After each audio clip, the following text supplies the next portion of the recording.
Hi, this is the bad boy, Joey Janela, and you're listening to the Going in Raw podcast. Joey Janela always goes in. This is the American Nightmare, Cody Rhodes, and you are listening to Going in Raw. Hey everyone, Kenny Omega here. In case you didn't know, we have an awesome kick-butt show called Steve and Larson's Going in Raw, and they're going to be supporting AEW every week amongst many other things. Goodbye and smooch. Good night. Bye-bye. Hey, friendo, Steve here. And Larson. And welcome back to Going in Raw, the only pro wrestling podcast you need to be listening to right here at youtube.com/Steve and Larson. Available wherever podcasts can be found, and of course taped live at the Twitch, twitch.tv/Steve and Larson. The road to revolution is complete. It's the last stop. It's the last stop, I guess, now. We had the go-home show for AEW Revolution, and looks to be a stacked show. We're going to be doing live reactions to that this Sunday, starting at probably 4, because I think that's when the kickoff is starting. Pacific, that'd be 7 right. Eastern. And I thought it was a wildly entertaining show tonight. Fantastic. But man, amazing. We it were was left, basically like a mini pay-per-view. We were left with a lot of questions tonight. We were. I mean, it was like a mini pay-per-view. You had the Giant there, and Shaq was in it. The Shaq match was kind of a pay-per-view match. I'm kind of surprised. It really was. I wonder if it does have to do with the NBA All-Star Game. This really should have been like a pay-per-view. Oh yeah, unless I'm sure maybe Shaq TNT wanted Shaq on their thing. Shaq is probably working the All-Star Game. Yeah, so they had to do it tonight. Yeah, this exceeded every expectation I had for it. Yeah, it was a ton of fun. But yeah, I mean, it leaves some questions here. Question number 1, Larson. Who is this mystery man that Paul Wight? Well, so there was an interview during the show. Shivani interviewed Paul Wight, formerly known as Big Show. Well, and he was hyping up the projects he has lined up with AEW. But then he said something about, at Revolution, a new Hall of Fame level star is coming to AEW. He said, I'm going to show you how my bona fides for my new job as color commentator. I got a scoop for you. Yeah. Maybe it's Scott Hall. Do I have a scoop for you? There's a Hall of Fame caliber talent who is going to be there contracted at AEW Revolution. So I'd assume that means pen's already been put to paper. Yeah, at that point. I hope it's not just him. That's always lame. That was my first thought. That was going to be him. That he was going to be involved in a match somehow. Maybe he'll be in the ladder match, something like that. If he's going to be in the match, I'd be okay with that because I wasn't expecting him to wrestle this early. But I guess why not? He's contracted there. But I mean, who else could it be? We've had some great names here in our live Twitch chat during the pre-show. Ken Shamrock. Chris Hero is a favorite of mine. That dude should be in any Hall of Fame, by the way. You got that right. I don't know if you'd consider him a Hall of Fame, but certainly potential for future Hall of Fame guy. Ethan Page, maybe. Yeah, and of course you got the major names who aren't currently affiliated with any wrestling promotion. You got Brock Lesnar, which is going to take a pretty massive check to sign Brock Lesnar. And then, of course, you got Phil. You got CM Punk. You got CM Punk out there, too. I kind of doubt that they would announce or they would tease CM Punk in this manner, or Brock Lesnar for that matter. So, yeah. I will say, I don't think it's Brock, first of all. Yeah, right. I will say, though, Brock and Big Show have a pretty extensive history going back to the early odds. That was Heyman turned on Brock and aligned himself with the Big Show, if I remember correctly. There's another name that people are bringing up here. So we also mentioned RVD with Katie Forbes, of course. Definitely a future Hall of Famer, she is. But a lot of people are saying Kurt Angle as well here in the chat. I've seen Kurt Angle. I've seen his name in Christian. Yeah, and Christian. Given that Edge is in WWE and Christian was in the Rumble, let's say it's an impossibility. I would just think, given the storyline potentials probably presented to him, if he wanted to wrestle and was given the opportunity to wrestle again, he probably would stay with WWE. I'm kind of curious why we haven't seen Christian yet. If they were going to use him, you would have thought that maybe by now, but maybe they just have everything set for Mania, and they're like, hey, we don't want to really introduce a whole lot of new stuff before Mania. So that's a possibility as well. So that was that. And then, of course, and then maybe this is related, but maybe not, and probably not. Who's the fourth man, brother? So Sean Spears returned after a fairly lengthy absence. He's been gone for a couple months now. He went and got his mohawk bleached. I think it looks cool. I actually think it looks really good for him. I wasn't a fan of like the mohawk before, but now that it's bleached for some reason, I think it works. I don't know. This is me. Whatever. It does. No, I agree. He took the hood off. Like, oh, he looks great. Yeah, it looks cool, right? So it's him, FTR. So there's 3 people. You have like a ton of horsemen with them. But obviously we are looking at active competitors. Do you think they have a fourth man in mind, given that they were so heavy talking about the 4 horsemen? I mean, they have to have a fourth person now, right? You think so. And at this juncture, you would think it needs to be a main eventer, you know? Because they got the tag team. I like Sean Spears a lot, but at this juncture in his career, he's a mid-carder. So you need a main eventer. Dude, okay, yeah. I say this, dude. I say this. A marriage, so to speak, of old school families, but without like an actual marriage involved. Cody. Yeah, Cody makes all the sense in the world. Makes tons of sense. Especially when he wins the ladder match on Sunday. Heel Cody can then feud with Darby Allin for that TNT title. There you go. Yeah. I think that makes a lot of sense. I think that'd be pretty crazy because like that Nightmare family is huge. It's massive. And maybe you can do like a split. Like maybe Dustin will be like, whoa, wait a second. Like our dad had lots of legendary battles with the Horsemen. We don't join with them. But then Arn's there in the Nightmare family, and he obviously made his presence known, you know, doing this and then throwing this up and then walking away. That was rad. Yeah. That was cool. It was kind of a smirk on his face. I know. Man, that was great. Tony Khan must love that stuff. Yeah. See, one of many things I really appreciate about AEW is their embrace of the world of wrestling outside itself and the acknowledgement of the history, the larger history of pro wrestling. Like AEW acknowledges that pro wrestling exists outside the company, which is something WWE very rarely does. Like WWE would never bring Atsushi Onita onto their show. He was in that promo for Mox and Omega, and it was amazing. Yeah, I know. It's funny because for a company that strives to be the destination for wrestling and even wrestling history, given that they try to get as many tapes as they can for their library, on screen, you wouldn't really think it. Because WWE is the end all be all of wrestling on WWE programming. Yeah. It's the alpha and the omega, you know? Yeah. It's kind of interesting when I was doing the Steve Books WrestleMania stuff, which is coming to youtube.com/Friendoville very soon. I was looking at like, because these days we all, this is completely off topic, by the way. We always, we acknowledge how great Bruno Sammartino's run was back in the day, right? And I was like, I wonder, wait, when did he retire? And what was his deal? Like, why, he was having matches in WWF after WrestleMania 1. He was totally there. Like, he was with David. He, I think went with David to his corner at, WrestleMania 1 or 2 or something like that. He was totally in the company. He had, a match with, Piper and, one of the big house events that they had in the years following. Like, he had a bunch of matches there in the company. But, obviously, it was so fresh off his legendary status that they didn't really use him as a torch passing guy because he was so old at the time. But yeah, I mean, you're right. Like WWE, they don't do that. It would be nice if they would acknowledge that kind of stuff a bit more. AEW leans really heavily into it.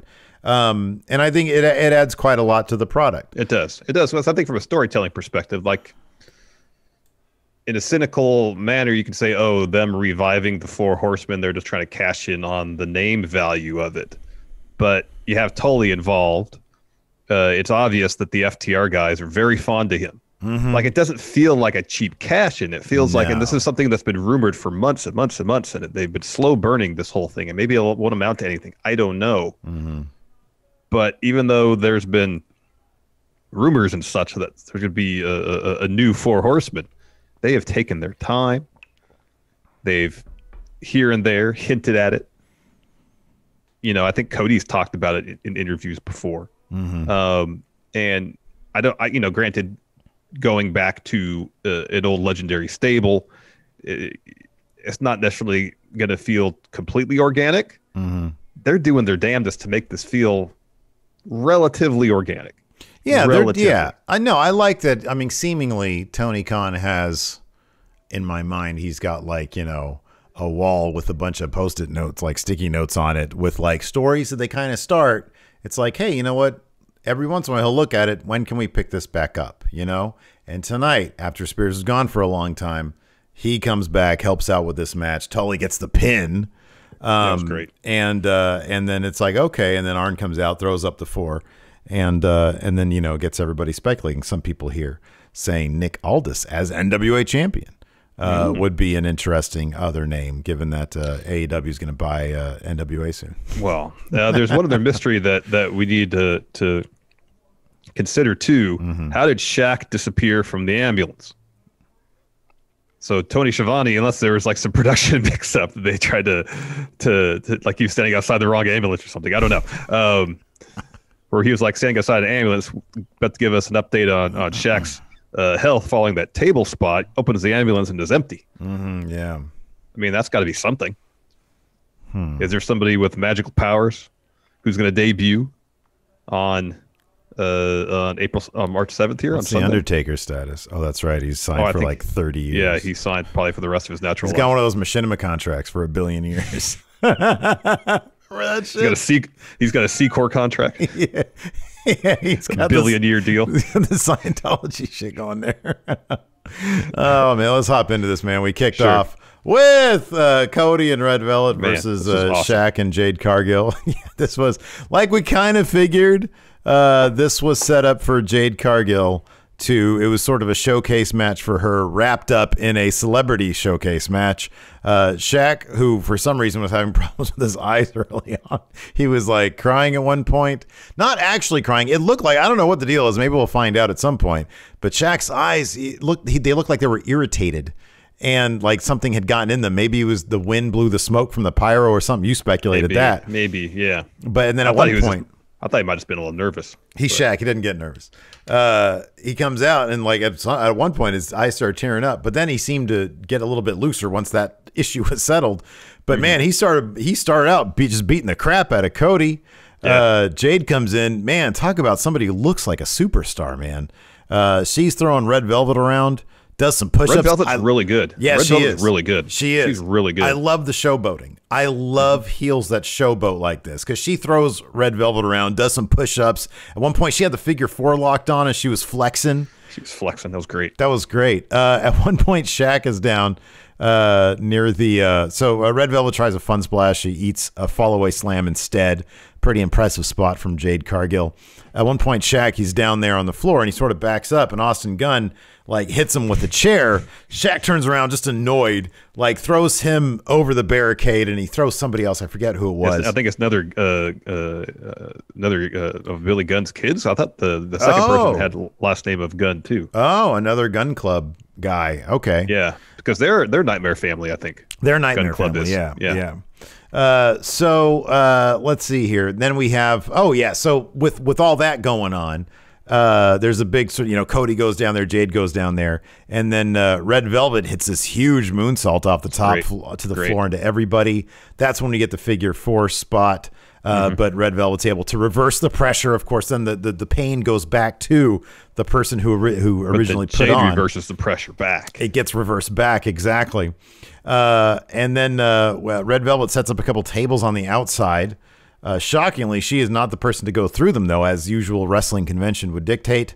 Cody and Shaq are back, and Shaq hits an amazing power bomb. He did a little Brody Lee tribute before it, too. Yeah, that's right. Yeah. Yeah, that power bomb was great. It was great, but Cody came back pretty quick with an eye poke. He slammed Shaq. That was awesome. Yeah. He tries to pin him, but Shaq just throws him off like he's nothing. The women come back in. They trade some strikes. Jade hits a really nice-looking spine buster. Cody breaks that pin, and Cody leaps at Shaq, and they go through the tables. It was awesome. It was fantastic. It was really good. While that's all being sorted out, Red Velvet hits Jade with a spear, gets 2. Arn Coaches up Red Velvet a little bit. She's looking for a slam. Jade escapes that. Gets a glam slam to get the win. Really fun. Tons of fun. Yeah, it was a blast. After that, we had okay. So next up, I have Inner Circle press conference. When was the Shaq ambulance thing? Because so that was next. So we come back from commercial, and Tony, you missed the Pac Rey Fenix match then. How did it was super short? You missed that. It was about a minute and a half long. It was super short. Oh my god! Wow. So we come back from commercial. Tony's standing in front of the ambulance. He says, "I'm here, provide an update on Shaq."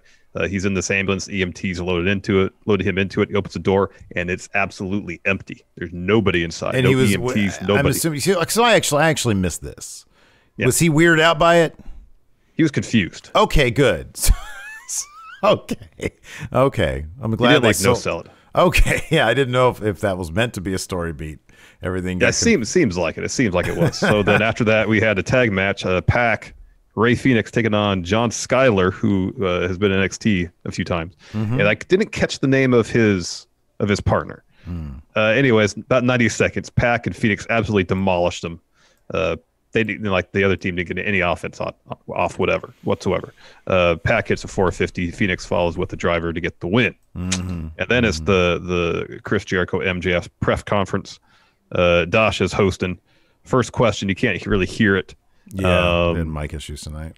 Yeah, it was a guy from Bleacher Barstool. Barstool. Sorry, Barstool. Yeah, Barstool. Yeah. So I think the question was, what are the tag titles? What would winning the tag titles mean to Chris Jericho? Jericho says, everyone knows I am Le Champion. It's not just a catchy name. It's the truth. It's been a year since I lost AEW championships. It's time I won a title. And along with all my other accolades, I'm also a 7-time tag champ. He's done it with some of the best names in the business, including Dwayne and Paul Wight, but none of them are better than MJF. Ooh, next question. Conrad! And popped. Yeah, this is great. I popped big time for Conrad. Not as much as for JJ Dillon, though. He said, chat me up. What are the odds of letting Sammy back into the Inner Circle? And they both immediately just get so steamed at Conrad. I believe MJF referred to him as turkey tits. That's correct. You know, all Jericho sorts calls of... him fathead. Calls him fathead. I love Conrad. He is the best. Conrad is amazing. So they both just... Absolutely amazing. They essentially just get mad at him and tell him to leave. Jericho wants nothing to do with Sammy Guevara. He says, don't even say his name.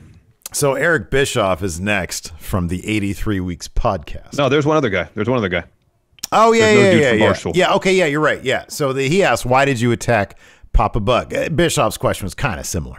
He said, why did you attack Papa Buck? And MJF said, well, he attacked my best friend Jericho. What we did was self-defense. And if you think that's bad, wait till we get our hands on the Young Bucks. It wasn't our idea, though. And then Santana pipes up and he said, Young Bucks, did you think it was a good idea to bring your bitch-ass pops here? He said, do better. So then we get Slimy Bischoff. And Bischoff says, do you know the condition of Papa Buck? And in your list of stupid ideas, where does motivating the Bucks to this degree rank? Which is a great question. It is a great question. So Jericho, I forget Jericho's answer to this, because soon afterwards the Bucks came down. Yeah, so Jericho tells him to shut his mouth. They don't know or care about Papa Buck's condition as far as the Jacksons go, and that's when the Young Bucks music hits. They walk to the stage. Nick says, we knew you'd hurt us, you'd hurt our friends. We never thought you'd hurt our dad. You made it personal. And Matt Jackson, I think, just about gave the promo of his career here. It was really good. It was really good, really heartfelt. Says their dad is the greatest father in the world, taught them everything they know, compassion, faith, family, love. He did everything Jericho and MJF's fathers obviously failed to do. He says that he taught them to dream big, and we couldn't afford to put them through college. He built them a ring in the backyard, and that DIY spirit is what created the Young Bucks, that created Being the Elite, and maybe even this company. Without their dad, there wouldn't be the Young Bucks. There probably wouldn't be an AEW. He says that MJF, you'd probably still be unemployed, living with your parents, waiting for a call back from Rosie O'Donnell. He says, Jericho, you'd probably be jerking the curtain tonight at the Performance Center. But they said their father also told them to stand up for themselves, even when you know you might get your ass kicked. They super kick Jericho and MJF. Santana and Ortiz go after him. Brandon Cutler's out. The refs come out. Jerry Lynn comes out, try to break it up. Nick takes Ortiz up to the stage. Good Brothers are out with a table set up, put Ortiz on top. Meanwhile, After that, Gallows goes down the floor and I think it was Santana that was on the other table. Yeah. And then so Nick does a swanton off the top of the tunnel, puts Ortiz to the table. Matt drops an elbow through, I believe, Santana on the other table that was situated ringside. Yeah. Man, I'd be totally down for Jericho to be in NXT. That'd be rad. After that, we had a really cool Mox Kenny video package. You know why it was so cool, Larson? Because it had Atsushi Onita in it. Deathmatch legend, FMW legend. Amazing. Atsushi Onita. B-roll. Oh, amazing. It was great. Pop. Massive pop for Larson. He basically just said he really likes this match for these guys. Yeah. But my only note for this is, hell yeah, they got Onita. I know. I've got in all caps, Atsushi Onita. Man, we gotta learn up on FMW, man. I want to be like the guy. We should start like a Church of Joshi type thing, but just for FMW. Yeah. See, like I've seen some of Onita's stuff. I used to have a death match, a Mick Foley death match tape. Yeah. From some of his tours in Japan. Rad. So I don't know if how much of that was FMW, if any of it, but like that particular genre.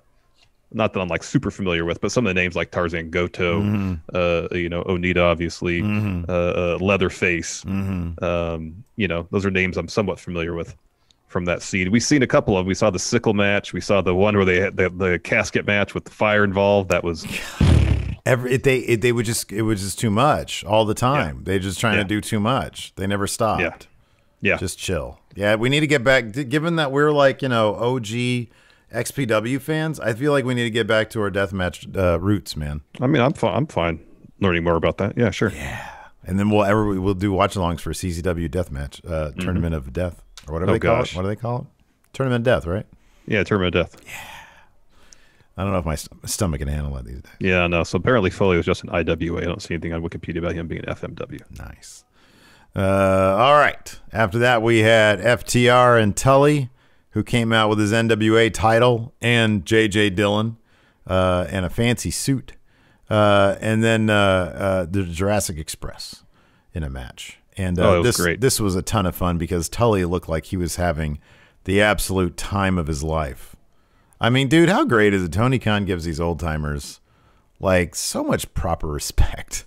I know. I don't want to dog him, but it's like, damn, dude, can you do something else with legends besides like have Randy Orton talk shit to them? I know. Is there any other way they can use legends over there, that other company? Like that isn't disrespectful. Well, there's two ways. Either it's disrespectful to the legends or kind of disrespectful maybe to current talent. There's no middle ground. Yeah, right? Because he got Goldberg there too. That beats Bray. He beats Bray Wyatt. Why? This shouldn't be happening. Yeah. This shouldn't be happening. Yeah. This shouldn't be happening at all. And then you have, like, heck, the last time Big Show was on WWE television, Randy Orton pucked him out hard. I know. Hard. I know. It was all There's like no middle ground. Like, hey, how about this? You use legends, whether they can still wrestle or not, to help elevate talent on the roster now. Yeah, and they do like Legends Night, which you'd think is supposed to be like a celebration, but it's just them hanging out literally like around catering. Just random little vignettes and little conversations. Yeah. And they all go out in the ring at the end. Oh, IRS gets a bit with R-Truth. That's great. I love R-Truth. When I have IRS with this kid because we know they're related. I know, exactly. At least give like a wink and a nudge or something. I know. Anyways, enough bitching. Yeah, they actually do treat. They treat. Kaufman says, and Ric Flair maybe sleeping with a woman his daughter's age. He's like the one they actually treat with respect. After that, that's actually true. They actually do treat Rick pretty well. For the most part, yeah. So this match was actually, really, really good. Yeah, no, this was tons of fun. I love when Tully teased a suicide dive and then, did a strutting around. Start strutting instead. Great. Luchasaurus looked like he had some new gear, or at least new to me. It looked amazing. He had the double German suplex thing to FTR, but then ends up posting his shoulder on the ring post there. Tully with his patented slingshot suplex on Marco Stunt.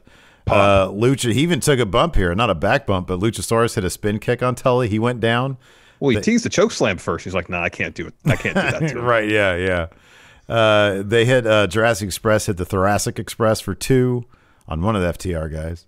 Jungle Boy's looking for a dive. Yeah, and that's when cameraman ran in. Masked cameraman. Well, I guess not really assistant. masks, just look like product because they all have masks on. Everybody's a masked man now. Yeah, but he had this hood up, so I guess it was to conceal his identity. Yeah. So he runs in the way of a Jungle Boy suicide dive, and then he decks Luchasaurus, I believe, with Dylan's shoe, because that's one thing they teased earlier, that Dax hit Jungle Boy with JJ Dillon's shoe. That's a throwback.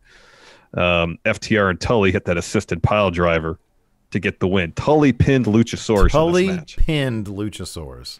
So this camera dude gets in the ring. It's Sean Spears with blonde mohawk. He looks great. They're all celebrating in the ring. Aaron wanders out of the tunnel, kind of gives him a nod, throws up the 4.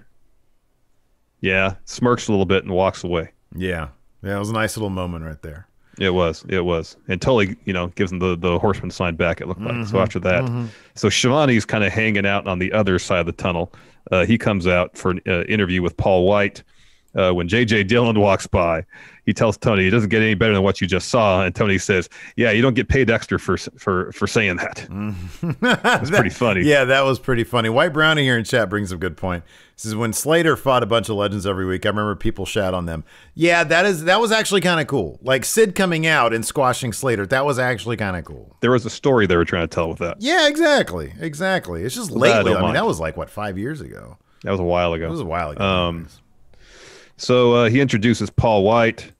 Paul says, hey, raise your hand if you saw this turn coming. Yeah, joke there. Made a little gag there. He made a little funny. Says he's incredibly happy to be in AEW, starting out on TNT back when he had long hair and nothing but promise or something like that. And gets a chance to come back after all this time to work with all the amazing talent in AEW. Mentioned he decided to do some color commentating on with Shivani, and to prove he's taking it seriously, does he have a scoop for you? This Sunday, AEW is bringing in a Hall of Fame worthy competitor. It says they'll be in the building. They're contracted. I tune in to find out who they got, and I'm telling you now, just so you know, I knew in advance. It'd be kind of a cool thing if it was Angle, right? Like Angle's kind of the biggest name they could get, I would think. He's also got isn't he part of the Conrad lineup of podcasts now? Yeah. Adfreeshows.com. Yeah. Like in theory, Brock or CM Punk are technically available. Yeah, Angle makes a lot more sense though. Angle makes a lot of sense. Yeah, tons of. But he seemed pretty like the few interviews I've read of his after his Mania match, it was like his idea to retire from in-ring competition. Yeah, but dude, I just saw some recently, and I don't know where he said it. He said he thought he was going to be coming back to WWE competing for titles. Yeah. So he might he wanted to have one last run. Yeah. Yeah. He might still have something left in the tank. I mean, dude, anybody who sees, and granted, like since Sting has come back, it hasn't been like barn burning. A lot of it's been a bit repetitious. But like he gets more respect in AEW than WWE gave him. I mean, they gave him some respect, but like at the end of the day, the way his matches in WWE turned out, it was just kind of crappy, Like the one match he won at WWE was a tag match. Yeah. Yeah. Sting. Yeah. Yeah.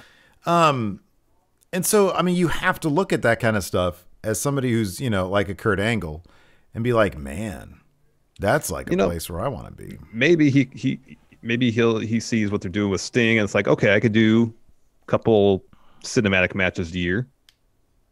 I'm sure not too crazy on the bumps. He could even do a couple normal matches a year. Oh, probably, probably, absolutely. But like be there as a personality first and foremost. Wrestle 3, 4, 5 times a year, maybe. Marquee events. Be there to build these storylines, help get some young talent over. Boy, Booker T would be great. Oh, man. Could you imagine? This is the commentary team I want. I just want Booker T and Taz together on commentary. It'd be off the charts, man. Unlike Dark. Yeah. Excalibur and Taz have such great chemistry. They're great. They just make each other laugh all the time. They are great together. I know. It's like the number one reason to watch Dark.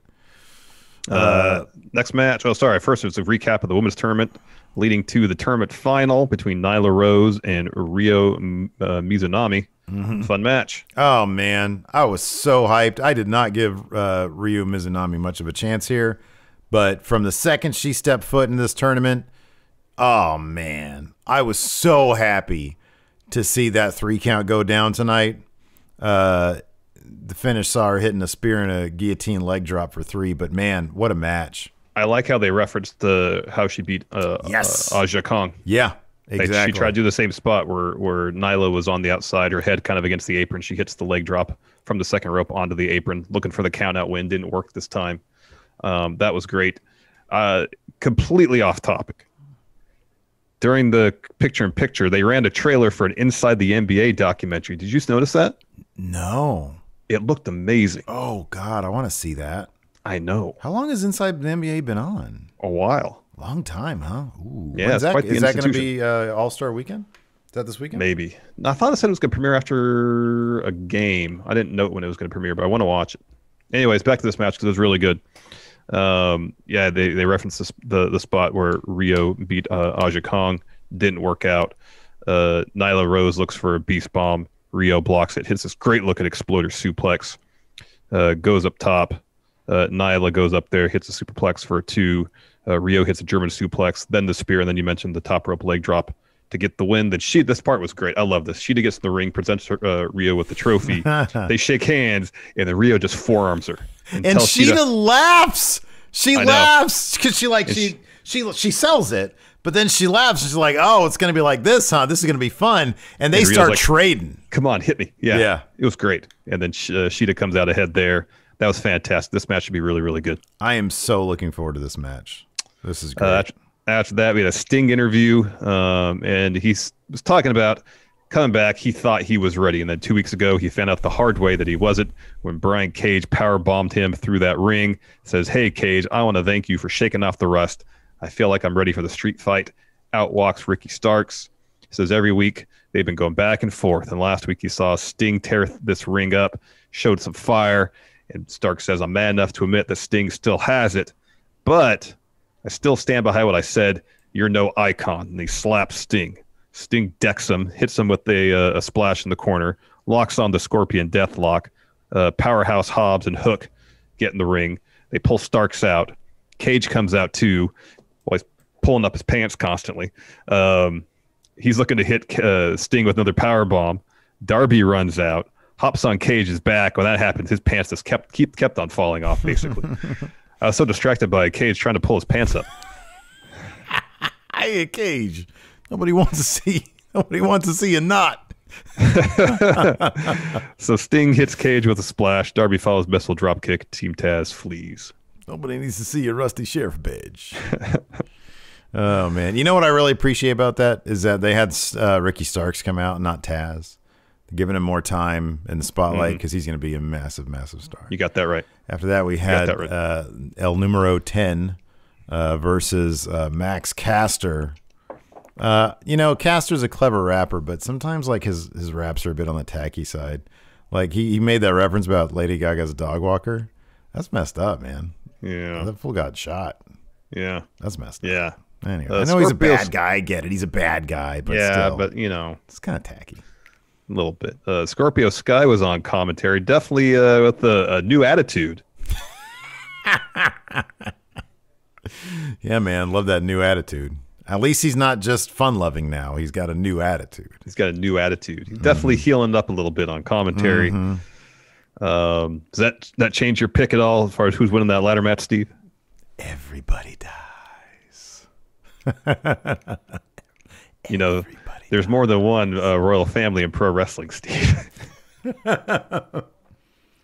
It took me forever to realize that's what it says at the beginning of Cody's theme. Wait, is Cody still your pick? Uh-huh. No, 100%. Cody is not going to win that thing, 100%. Man. Not 100%. A chance. 100%. Not a chance. You're crazy. 9 confidence points. 9 confidence points. My head will blow up. My head will explode. I kid. There's what does it say again? I think there's more than one royal family in pro wrestling or something like that. Oh, I hate his entrance so much. I love Cody so much. It's he makes it so fun to like give him shit because he's on the top of the world. What does it matter if we like to poke a little bit of fun? Exactly. People get really upset about it in our comments. They're like, "Oh, really? You talk about Cody like that?" Sorry, you're looking to marry him. He's already married. Sorry, you can't. So this is a fun match. At one point, Caster, towards the end, tosses 10 to the second rope. Jack Evans emerges from under the ring, blasts 10 with the boom box, and then Caster covers him for the win. And then Evans makes his way. He nods to Max Caster, makes his way up the stage. Out walks Matt Hardy with a fluorescent green envelope written on it. Yeah. Jack Evans, $4,200. What? Okay, am I missing something with these numbers? 3,700, 4,200. Not that I'm aware of. Why is it so oddly specific? I don't know. Maybe it's just because it's funny. It is. It's hilarious. Rather than 5,000 or 2,500, But it's AEW. Everything, I've gotten to know, everything means something. I don't know, man. Maybe someone in chat knows. I don't know. So that brings us to our main event. Matt Hardy and Mark Quen taking on John Silver and Hangman Adam Page. Hangman just couldn't wait to get his hands on Matt Hardy. He wanted to beat the hell out of him. He had to wait a little while, though. Hangman early on tags himself in, and then Hardy, who was legal for his team, shoves Silver into Page while Page was winding up for a lariat. Page holds up. Hardy tags in Mark Quen. Quinn's isolated for a while, and then Hardy eventually side effects Silver on the apron, so they gain the advantage for a bit. Page gets the hot tag. He goes on a run until Quen hits Page. Page responds with Death Valley Driver, tosses Quen at Hardy's feet and tells Matt to tag in. Instead, Matt drops off the apron, pushes Quen from the apron back into the middle of the ring. Page goes for a suplex. Quen escapes that, kicks Page at the back of the knee. Hardy's in. Now he's ready to go after Page, hits a neck breaker, calls for the twist of fate. Page counters that with a belly to back. He low bridges Quen out. Silver tags himself in, spears Hardy. Falls if you want to get a bunch of offense in. It's like he's fast motion. Yeah, in 20 seconds, he gets 10 moves in. It's insane. And he looks like he's going like they speed up. It's crazy. It's crazy. It's actually just kind of weird, to be honest. It is. It's crazy cool, but it also just looks weird because he's so fast. I know. So he gets a bunch of kicks. Brainbuster gets 2. And then Quen drapes Silver over the top rope. Hardy hits a belly to back. Quen tags in. Hits Silver with missile drop kick. Sends Silver to his own corner. Page tags in. He and Silver hit a bunch of double team offense just in 30 seconds. It's 5 moves. Yeah. Page hits a buckshot on Quen for the win. After the bell, Hardy attacks Page and Silver with the mic. He's in Page's face, saying, "I hate you. This is all a setup. You're not going to make it to the big money match." Dark Order hit the ring. They start beating up Hardy. And then all the heel tag teams from the Battle Royal run out. Huge brawl breaks out. Then all the face tag teams run out. And then you have Page and Hardy meet in the middle, brawling for a bit. And then the last team out is Rey Fenix and Pac. Now, they're not officially announced for this Battle Royal, but considering they came out here and there's one spot open, kind of got to assume they're going to be in there. Yeah, it could be. Could be. Or it's the Good Brothers. The deviled eggs. Yeah. I kind of feel like it's a little soon to do Good Brothers, Young Bucks. They're really taking their time with this whole Kenny, Young Bucks, Good Brothers thing. Yeah. And that was the show. It was a lot of fun. A couple people are saying they think they saw them in the graphic. Oh, the Good Brothers? Or Pac and Phoenix. Oh, so maybe they are. But just as of this morning, they were not announced. Okay. All right. Seemingly, I think they're in the graphic. All right, cool. Let's answer some questions. Sure. I'll bring up this thread here on the Patreon. I want to give a shout out to, for 2 weeks in a row, good friendo Dirty Rich has been like, hey, put up the question thread. I'm like, oh, yeah, that's right. Thanks. So thank you, Dirty Rich, for reminding me about that. Reminding. Jorge D, some bits, says, before we start, can anyone of you give a good review of Star Trek Nemesis? Steve, what's your 2-sentence review of Star Trek Nemesis? Oh, man. Tom Hardy is Jean-Luc Picard's clone. Can't go wrong. My only issue with Star Trek Nemesis, I'll make this really quick, is that apparently there was more stuff filmed and other stuff written that was a bit more inside baseball for true Next Generation nerds. That they like there was a scene where that they filmed that Wesley Crusher was there, that he had a speaking role, and I think they took he sort of explained where he was going or something like that, and they took that out. They said that the director was not not that he didn't like Next Generation, but he didn't endeavor to like keep up to date on Next Generation, what it was all about. Interesting. Before he made the movie. I'm sure he educated himself in some way, shape, or form, because there's some of that stuff. But apparently there's a lot more. It's supposed to be more of a love letter to Next Generation. But I dig that movie. I think it's pretty good. Patrick Oliva, does Shaq keep kayfabe and wear a neck brace at the All-Star game? He should. That'd be great. Oh, absolutely. Absolutely. He should show up like Pac did after he lost the Cruiserweight Championship. Yeah, super upset. Just super upset. I don't want to talk right now. What? You got to grade that dunk there, Shaq. 1. Shaq, you're kind of screwing up the dunk contest. I'm going to screw up Cody Rhodes. Johnny Ralston. Who should Paul Wight's first match be with, and when should it take place? Well, Lance Archer. Everybody dies. Let's see here. Thurgood says Kevin Nash, maybe? Oh, I'd mark out for Kevin Nash and his brand new knees. That'd be amazing. He's great. But I think he's loyal to the game, to the clique. Yeah, I think Him and Scott Hall are never going to go to AEW as long as HBK and Triple H are running things in NXT. Chris Rampersad asks, do you think this is the best celebrity match ever? I don't know that I mean, it's fun. It was Top a lot 5. of fun. It was Top fun. 5. It might be on the lower part of the top 5 for me. It's top 5 for sure. Because like McAfee's was really good. Then you also have McAfee's War Games.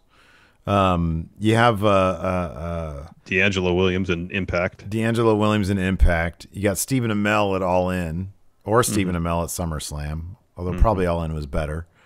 And then Stephen Bonner did one in Impact, where I thought he was pretty damn good too. Bottom Class says, no more BS. That was amusing, but I have to say his music was pretty meh. Well, I mean, it's hard to come, the follow-up, whoa. Yeah, look, the bottom line is you're not going to get a lot. You're not going to get...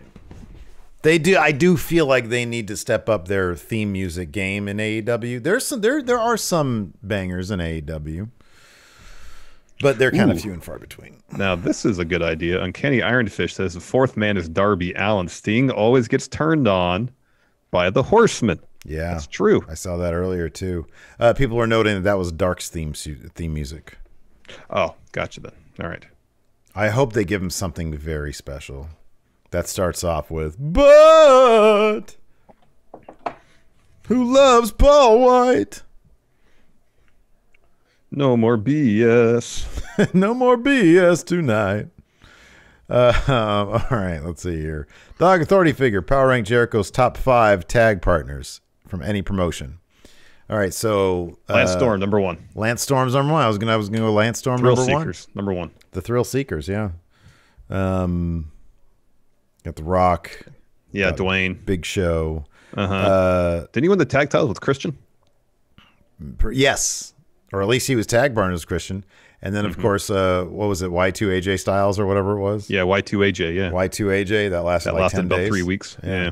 Can't get any better than those names. Sue Ellen. Maybe it's Sue Ellen. Yeah, Sue Ellen, that's probably what it is. Please don't tell me they are signing Ryback. Oh, for the fourth man? That'd be awesome. That'd be great. He could be, no, dude, listen. He could be like the modern day Sid. Like he's like in the road. They need the Spears part. The Spears role needs to be the rotating spot. Listen, you put Cody in there. You have FTR. Those are the guys that are always there. That's the Ric Flair, the Arn, and I guess the Ole or the Tully. Maybe I don't know. Yeah, I guess the Tully. I mean, it's 2 different versions. Yeah, Ole, who in the original one, Ole was the rotating. He was the original rotating guy. Because after him, Wyndham came in, right? Yeah, it was like Wyndham, and then Luger was there. Sting was there. Tony Roma, Sid, Paul Roma, Tony Roma, Paul Roma. Yeah. RoboCop. No, RoboCop was there to counter the strength of Sid. Oh, he was never a member of the Horsemen. And then eventually had Malenko, Benoit, Mongo, Jeff Jarrett. Mongo. Yeah. Wow. Tyga J with the sub. Thank you very much.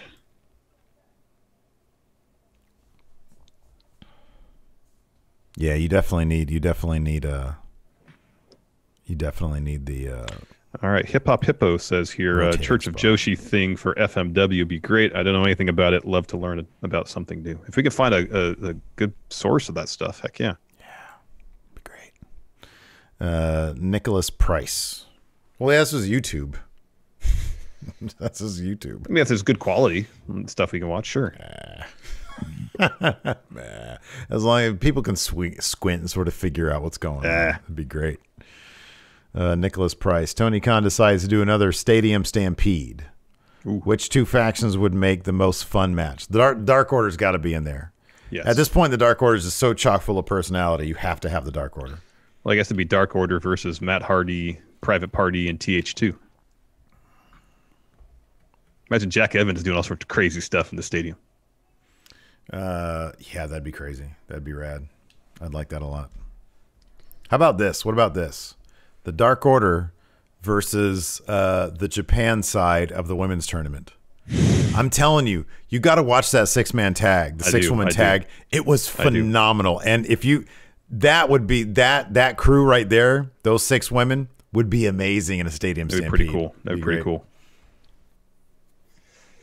Combat Films Hunter, it says, also, didn't Scott Hall used to say that during your intros? Do I have a scoop for you? Yeah, I know. Yep. I feel like the statute of limitations is off. I got to bring back Scott Hall because I really like that one. I got a new scoop for you. You might think, what was it? There's a lot of podcasts out there. something like that. I got a scoop for you. Let's see here. Do you think Moses poses? Do you think the loser of the big money match will spiral, or will it have a different payoff? Will spiral? Or a different yeah, I would think so, because I would think Matt Hardy, if he loses, is going to start trying to siphon even more money off of Private Party. That would be hilarious. That would be absolutely hilarious.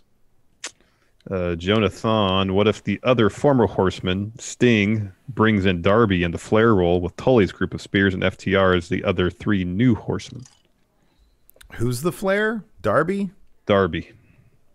No, I like Cody. Yeah, Cody's got Cody's got more of an old school feel. Yeah. And that fits in with FTR. And like the private jet guy? Absolutely, it's Cody. There is another family. What is it? There is another royal family in pro wrestling. I think. There's more than one royal family in pro wrestling. There's more than one, but less than 5 families in pro wrestling. Somewhere in the top 5 of royal families in pro wrestling. What is greater than or less than 5 royal families in wrestling? Oh, man. How about did you see Hikaru Shida's suit? She could be Ric Flair. How about she's the leader of the New Horsemen? How great would that be? That'd be great.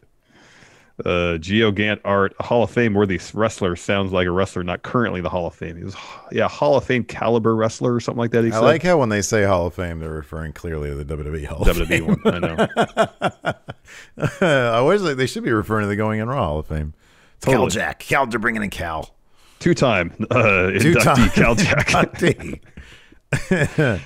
Oh, man. Great question. Steve Klain, which match is going to steal the show on Sunday? Oh, it's going to be the death match. Did we even talk about Miro's promo tonight? Miro had a promo tonight? Hold on a second. I wrote this down. Where is it? I thought I caught everything. I stepped away for a little bit. I didn't know I missed a Miro promo. The only time I stepped away was during Max Caster's entrance, I thought.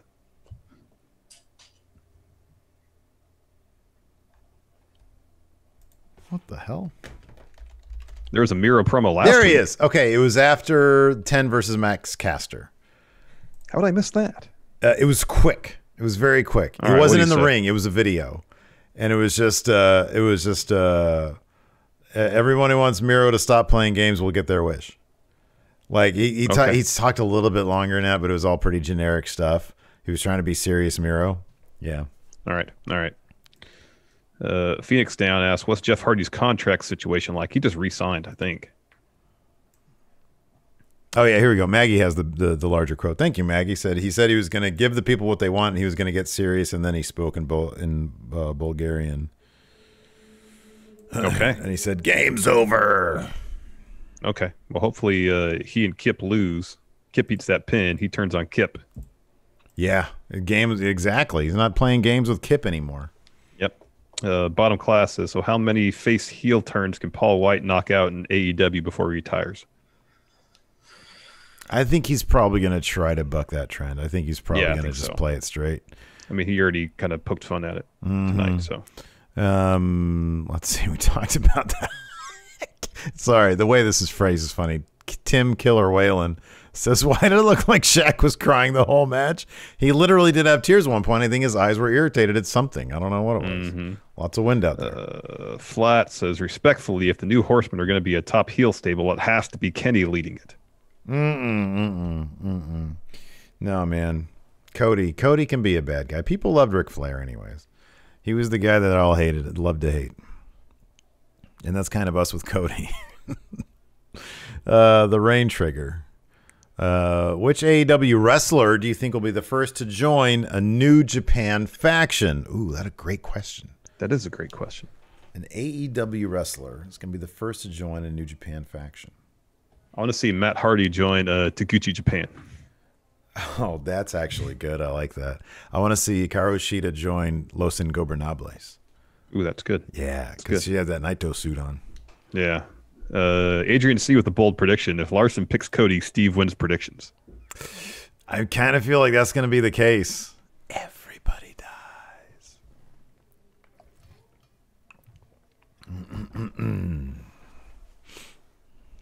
I'm done with the Patreon. Oh, there's a few more over here. Okay. Flats. Any issue with seemingly all the baby faces standing tall tonight?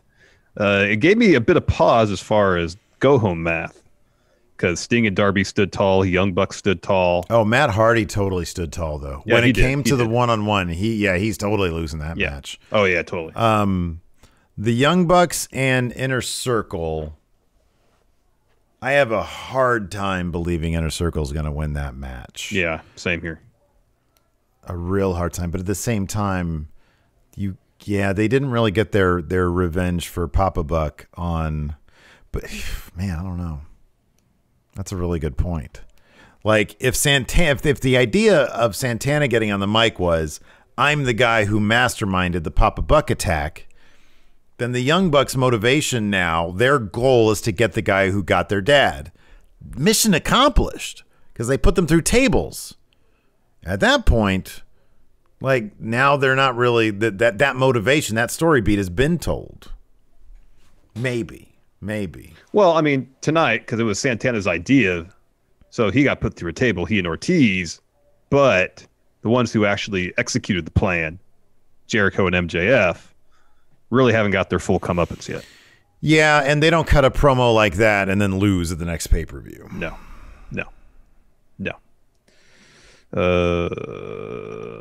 Marpin Ravioli is AEW doing too many surprises debuts. Surprises are great, but it feels like AEW is building to surprises. Eventually it has to reach a point of diminishing returns, right?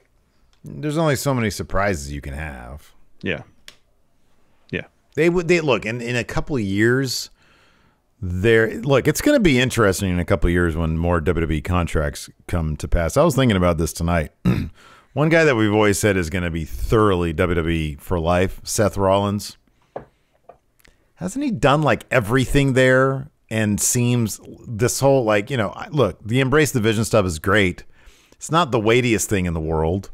And I don't know when he could be back in the title scene at any time. And I think him and Roman could be a really fun thing. Because we haven't explored those guys in their current characters against each other. But man, I don't know, 3 years from now, Seth Rollins and AEW. I think he wants a new challenge. Seth Rollins goes to New Japan because he wants a new challenge. Oh boy, that'd be cool. Jorge D, we all know it's going to happen. So what is Sean Spears' new gimmick going to be in a month after this one? Oh wow, yeah, I was hoping he'd put that glove back on. Yeah, I think what a perfect idea for him to be in a faction. He needs to be in a faction. Yeah. White Brownie says, with how good Shaq and Jade were, along with the strong lead-in, this episode is 1 million guaranteed, right? Nothing's guaranteed. Nothing's guaranteed. Everybody dies. Broken Wheelchair says, what do you prefer at a pay-per-view? A feel-good ending where the babyface wins, or a great angle where the heel wins, gaining even more heat? So in my opinion, it depends on the level of pay-per-view and the story being told. Yeah, it's all about the story. If it's like a double or nothing, let's say All Out happens in September, like it usually does, right? And they've built up Hangman to the point where it's his time to win that title, and Kenny's the guy to give it up to him. You don't just keep it on Kenny for the sake of getting more heat, because you'll kill Hangman. If the story progresses naturally, where you got the climax, you've got the crescendo, that has to happen.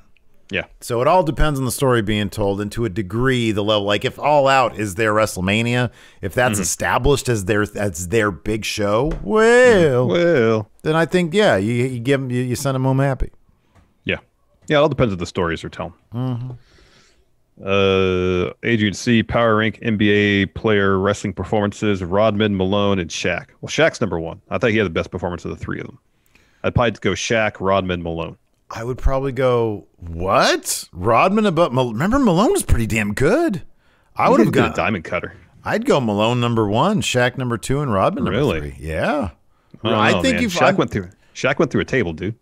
Yeah, I mean, look, that's cool and everything. Rodman was actually a pretty good wrestler. I'm sorry, Malone was a pretty good. Rodman wasn't bad either. He wasn't. But no, I put Malone up there. Malone was cool. Anyways, that's going to do it for us for now. Twitch chat, stick around. We'll answer some more questions. Thanks, everybody, for tuning in. We definitely appreciate it. Until next time, we'll talk to you later. Goodbye. Help support Going In Raw today by becoming a Friendo Club TV member. You'll get access to new bonus episodes every week, including Friendo Club Arcade, Live Power Rank, Vintage 10 for the Wins, and Ask Steven Larson. Get access to Friendo Club TV today by becoming a $5 and up patron at patreon.com/Steven Larson, by throwing us a sub at twitch.tv/Steven Larson, or by clicking join at youtube.com/Steven Larson.